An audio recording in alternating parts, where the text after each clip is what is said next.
Hello everybody, I'm SB, and I wanted to do post-commentary of my Week 3 match of the Astercord Draft League 2. This week I was up against Fiona Lily of the Sillytown Stonelayers, who had one of the most insane teams in the league. They drafted Chien-Pao, one of the most dangerous physical attackers in the game, paired with multiple Pokemon that can easily sweep a team if given too many turns. Because of this, I went for a more passive playstyle of just trying to outwall her Pokemon, which ended up causing me some problems against certain extremely dangerous setup threats, as we'll get to later. Oh, and I just want to say, sorry for getting this video out late. I've been busy with a lot of different stuff, so it's gonna be a bit of a quicker video. But getting into things, I lead off with Sarina, expecting a potential Stealth Rock Stunjourner, because my Sarina is EV'd to Outspeed and has Taunt. Instead, they lead Komala. So I just U-turn out here into Palmot as they Rapid Spin. Now, I had Black Belt, Iron Fist, Palmot with Mach Punch here. But for some reason, I had it in my head that Fiona would predict the Mach Punch and switch into Choice Scarf, Galarian Zapdos, and that's why I didn't go for Mach Punch here. I went for Double Shock, and instead I just get outsped and killed by Earthquake, which is a very big problem, because if you look at their team and you look at Palmot just, it destroys it. So I'm immediately playing on the back foot, and I can't really afford to make this many mistakes against a team with such terrifying Pokemon. And the Komala reveals Woodhammer. I didn't even know that it got Woodhammer, but the Body Press from Dondozo takes it out. And here I terrestrialize my Dondozo, expecting a close combat, and the Terra Blast just does nothing. I'm not offensively invested at all, and I was predicting close combat. This was a very, very big misplay, because losing my Terra this early for really not much of anything at all is not good. In hindsight, I should have run something like Avalanche on Dozo, just because Avalanche plus Body Press hits her entire team, but instead I wanted to do Terra Blast. So judging by the damage, I knew that it was Choice Band, so I went into Diancie here, and I just clicked Draining Kiss to get some recovery. Sleep Powder fails here because I am Safety Goggles Diancie. Safety Goggles was not something I thought of on my own.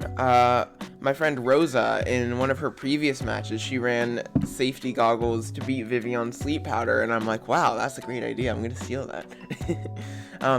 Yeah, that Sleep Powder is huge because Diancie is a straight up match winner here, and I get the defense boost. So I'm in very good shape now. Heavy Slam, quad effective, but because of the defense boost I got, I just heal off the damage for days. And that Stunjourner is doing a frankly disgustingly large amount of damage with Heavy Slam, as I try and Giga Drain to exploit Stunjourner's lower special defense. I was actually special oriented Sarina. Just because Stunjourner has such low special defense. I attempt to sacrifice Dondozo here to Brave Bird Recoil, but Zapdos goes for close combat, which means that I have to bring in Electrode and Revenge Kill with Volt Switch. This does, however, let me go back into Diancie, which has good matchups into almost everything. So Stunjourner comes back out, and Electrode eats a Heavy Slam pretty well, and here I am become Death, the Destroyer of Worlds. The Chloroblast from Electrode. I didn't have Giga Drain at all. I just went for the Hail Mary to try and hit something. This Chien-Pao actually had Ice Shard, which means that if Stunjourner was sacrificed and then Chien-Pao Ice Shard, it would have killed Electrode, and I would have been in very, very big trouble. I was actually Choice Scarf Electrode to outspeed Choice Scarf Zapdos, a potential Choice Scarf Zapdos, and I was modest, and because of that, Chloroblast had a few high rolls that could kill Chien-Pao. So that is huge. Now Fiona doesn't have much to be able to win with. the Gunk Shot is revealed from Greninja, which really surprised me. I didn't think it would be mixed, and my Draining Kiss just completely bounces off. And so I send in Iron Jugulis here, and I get the booster energy, so I'm faster. And I completely forget about Terrestrialization here. Dark Pulse always killed, and it was always the better play, but because it was a poison type, I went, oh, I can Earth Power. But they Terra Iced, lived the Earth Power, and Ice Beam. So that is very bad. If this was Battle Bond, I would have, like, lost on the spot. But it was Protean, and it also was Life Orb, so it ended up fainting to its own recoil. And Sarina comes in now to just clean up the game. That was game 1. Very rocky throughout it, but I still had the Pokemon that I needed to win, namely Electrode and Diancie throughout the match. So that was the win condition I was playing towards. Game 2, I lead Palmot here to try and catch a Komala early, and instead Fiona Lily brings that Stunjourner. I still didn't know what was going on with the Stunjourner here, so I go for Taunt. So she effectively gets in Zapdos Galar for free because it ended up being Choice Band Zapdos. So I really don't have many switch-ins. I try and go Dozo, but Dozo, despite being physically defensive, just takes so much damage from Brave Bird. So I pivot into Diancie. Then I know Draining Kiss switch-ins on her team, so I just Draining Kiss for a little bit of recovery, because I couldn't run leftover since I was safety goggles. So I switch into Dozo here, and I barely tank a Wood Hammer, and I'm able to get my rest off. So Dozo is back in the game, but really isn't doing a lot of damage. So Vivian just gets to come in now, and Body Press, it basically shrugs it off. Again, I go Diancie because Diancie is very good into Vivian, and there isn't a whole lot that Fiona can do about it.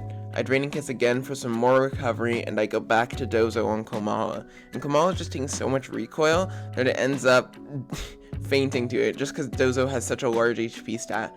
But unfortunately, I only took 1 turn of sleep, so I wasn't able to rest back to full. So Dondozo was effectively dead weight at that point.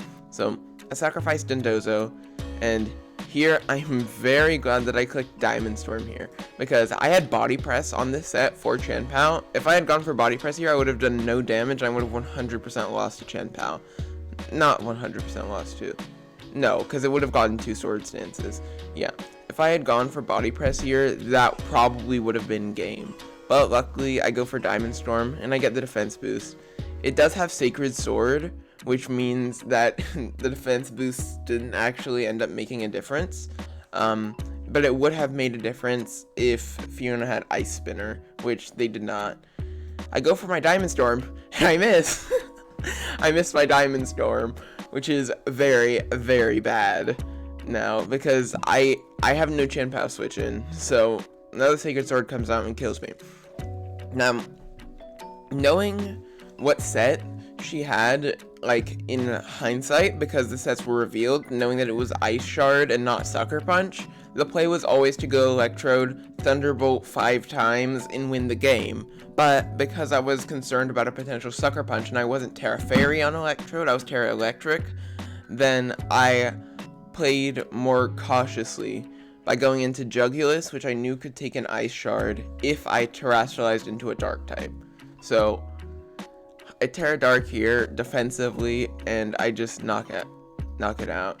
Here I probably should have gotten some damage on Greninja, just because Jugulis without the booster energy isn't doing a whole lot for me. I fake out for a little bit of chip on Stunjourner, and I go Sarina again on the Earthquake, and here I realized that I have to start making plays if I want to win. So predicting the switch into Zapdos, I go hard Palmot.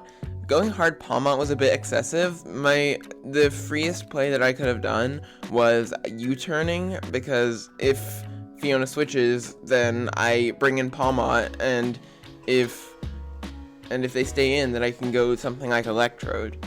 but instead I just double hard into Palma, and there are no switch-ins to double shock. Sojourner takes a lot of damage, but it's not quite in Mach Punch range, so I go back into Sarina as they make a good prediction with Heavy Slam. And they reveal that they're Scarf here. My Sarina is EV to outspeed, so them being Scarf is actually very, very bad for me. So I do get an Electrode, and there are no Thunderbolt switch-ins, so this was another misplay. I completely forgot that they terastallized, so I was like, ooh, they're gonna Terra Ice here, so I just sacked Jugulus for no reason, and I ended up having to bring in Palmot to Mach Punch kill Greninja. Vivian comes out now, and it dies to Double Shock. And because I used up all my electricity, I couldn't actually hit Zapdos, so I Revival Blessing Diancie as I fall to Brave Bird. And Electrode finishes off the game. Definitely made a few incorrect plays throughout the game, and played a bit poorly around certain Pokemon, but I think that like my general prep and like the mons that I brought were good enough to let me win. So I am super happy with being able to win that set. So I'm 3-0 right now, going into week 4. So I'll see you then, and thanks for watching. Bye.